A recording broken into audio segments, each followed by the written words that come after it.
Hello Aquarius, Sun, Moon, Rising, and Venus signs.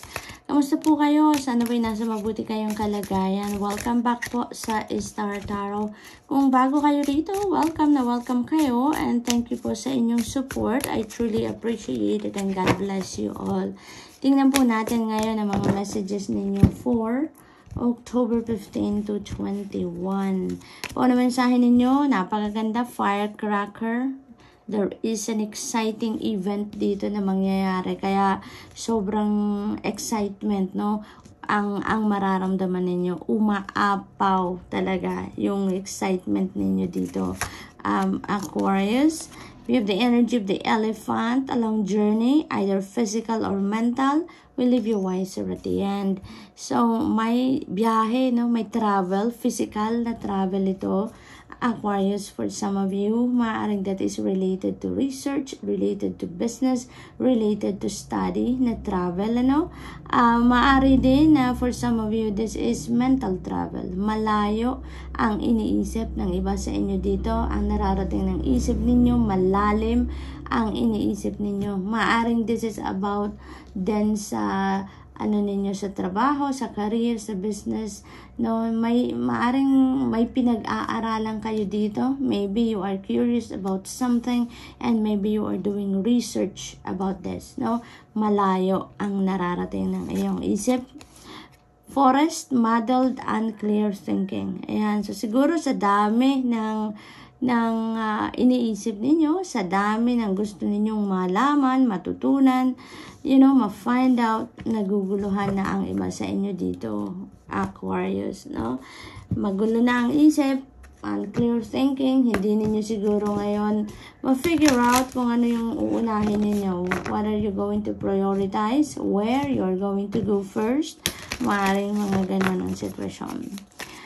What else? We have go outside. Ayan, there is an invitation for you, Aquarius, to spend time outside with nature.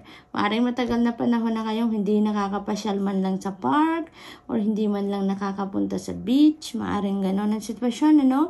Maaaring you've been working from home for so long at kaya naman confined lang kayo sa loob ng bahay, no? At hindi na kayo nagkakaroon ng time para mamasyal man lang sa labas, no, with nature. Kaya ito, iniimbitahan kayo na spend time with nature, especially kung mag-isa lang kayo, kung safe kayo na mag-stay kayo outside with nature alone, gawin niyo. If not, no, you can go with the family or whoever, bastang yung ma-absorb man lang ninyo ang healing powers ng nature spirits that is very therapeutic, very healing, napakaganda ng pakiramdam. It will help you renew yourself, no? Makakatulong din yan na malinawan ang inyong isipan, no? Kasi very relaxing talaga ang nature. Precious time is ticking for some of you dito. Maaring meron na kayong minamadali, no? Maaring yung nire-research ninyo or yung gusto ninyong matutunan, malaman dito, yung parang nalalapit na kayo siguro sa deadline, no? Maaring may timeline kayo para sa sarili ninyo, kaya gusto na ninyong matapos yan, gusto na ninyong makuha lahat ng impormasyon na gusto ninyong makuha, no? Also, this is a reminder for you, Aquarius, to respect the time that is given to you. Kumbaga, maximize every minute, every second na meron kayo, no, na maging productive kayo. Gawin ninyo ang dapat ninyong gawin, kailangan ninyong gawin ng sa gayon, magamit ninyo ang bawat oras na meron kayo, ma-maximize ninyo. And also learn to respect the time, no, ng ibang tao din, no? Yung parang pag may mga meetings, no, may mga meetings, dapat on time as much as possible. Yung deadline, sinusunod, punctuality, yung ganun sa trabaho, yun, respect other people's time, then yun din ang reminder ni precious time.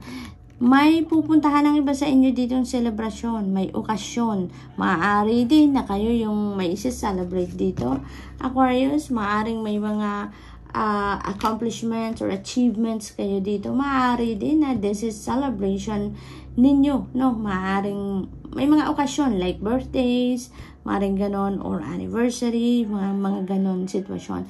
It's either kayo yung may isa-celebrate, kayo yung held ng party, or maaring kayo ay maiimbitahan dito. So, have fun. Enjoy, no? So, maaring this is the exciting event, no? Na ganap dito for summer year Aquarius. Have fun and enjoy. We have reveal what needs to be seen. Ayan. Kung ano lang ang nararapat na ipakita ninyo, yun lang ang ipakita ninyo. Kung ano ang dapat, kung anong nararapat, kung ano ang deserve na makuha, makita ng mga tao sa paligid ninyo, yun lang ang ipakita ninyo, no? Wag lang sobra, wag magbigay ng bonus na impormasyon, kung ano lang ang kailangan, okay? Yun lang ang i-discuss, yun lang ang ikwento, yun lang ang ipakita. Forgive, full moon in Pisces, no? Full moon also represents endings, kaya meron na ditong magtatapos for some of you Aquarius, and with the forgive energy, you know, feels like this is pagtatapos ng kung ano man ang bigat sa inyong dibdib dito, pagtatapos ito ng sama ng loob ninyo with another person, no? Maaaring may mga taong nakasakit ng inyong damdamin, nakapagdulot ng hindi magandang pakiramdam sa inyo in the past, and ngayon, no, maybe you are already on the healing process, no? Or maaaring gusto ninyo magsimula na, mag-heal, kaya bukas na ang puso ninyo at isip ninyo para sa pagpapatawad, no? So maybe gusto na ninyong tapusin ang mga sama ng loob ninyo, bagahe sa dibdib ninyo, emotional wounds ninyo na nandyan pa sa puso ninyo, gusto na ninyong i-release yan, kaya you are going to start to learn to forgive na those people na nakasakit ng iyong damdamin in the past. We also have trust the universe, first quarter moon in Aquarius. Aquarius, you know, this is your energy. So, maaari ang iba sa inyo dito is parang ang napipick up ko dito, merong mga bagay siguro na hindi nag-come to fruition, no? May mga ine-expect kayo dito na mangyari pero hindi nangyari or hindi pa nagka-come to fruition, no? But that doesn't mean, Aquarius, that is not going to happen anymore. If it is for your highest good, if it is part of the divine plan for you, you know, each will happen, hindi lang siguro sa timeline na gusto ninyo. Hindi lang sa panahon na ine-expect ninyo. So, what you can do dyan is just trust the divine. Trust the universe. Because everything happens for a reason, diba? Everything unfolds according to the divine order and timing. So, not necessarily na hindi yan para sa'yo, but maybe off timing lang, or maybe hindi lang yan kailangang mangyari sa buhay ninyo sa panahon na gusto ninyo, no? Just trust in the universe, dahil kung ano ang para sa'yo, dadalhin yan sa'yo. It will be delivered to you. Yun nga lang, hindi natin alam kung kailan ang divine timing. Diba? But don't lose hope, don't despair. Diba? Kasi that is not the end of everything. Kadalasan naman ang binibigay sa atin ng divine universe, kung ano ang best para sa atin, no? Kung ano ang best para sa atin. Kaya kung ano man ang mga gusto ninyo mangyari sa panahon na gusto ninyo, kapag hindi yan nangyari, ibig sabihin there is something better than that na dapat ninyong ma-experience, dapat ninyong matanggap at that time. Okay? We have Muse of Inspiration. Ayan. So, you're going for what you want. Dito, no? You are super determined. You're super decisive. You're very focused. Kung ano yung gusto ninyong marating ngayon, talagang gagawin ninyo ang lahat, no? To be able to achieve that. If that is for your highest good, if that is for your best interest, Aquarius, you will get the support of the divine universe, no? You will receive support in the form of people that will help you out along your journey, resources, kahit ano man, no? Dadating yan kung yan ay para sa'yo. But dito sa Muse of Inspiration, it feels like to me na papunta kayo. You are really going for it. Kung ano yung man ang gusto ninyong mangyari sa ngayon. You're going to do anything and everything in your power for you to reach that goal, no? For others of you, dito Aquarius, maaring magtatayo ang iba sa inyo dito ng online business, home-based business, yun ang aking napipick up dito. There is an energy of entrepreneurship dito na napipick up ako for some of you. Maaring that is your goal sa ngayon, ano? So, good luck. We have 6 of voices. Ayan, you are moving on. Aquarius, you are moving on from something dito na medyo nagdulot sa inyo ng hindi magandang pakiramdam. You are moving forward with your life. You're choosing your happiness. You are choosing your safety. You are choosing your well-being dito, no?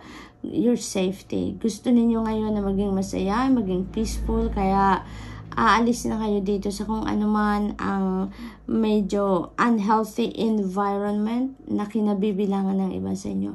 It could be relationship, it could be job, it could be career, it could be anything na alam ninyo na hindi na yan ang para sa inyo. Alam ninyo na that is not healthy for you. It's not helping you anymore. Kaya you are moving on from that.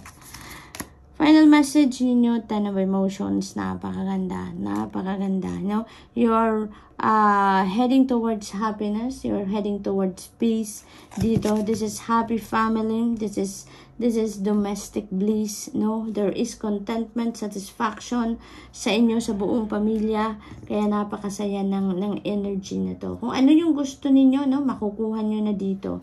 Ini-enjoy nyo na or i-enjoyin nyo na dito. So, talagang masaya ang pupuntahan ninyo dito, Aquarius.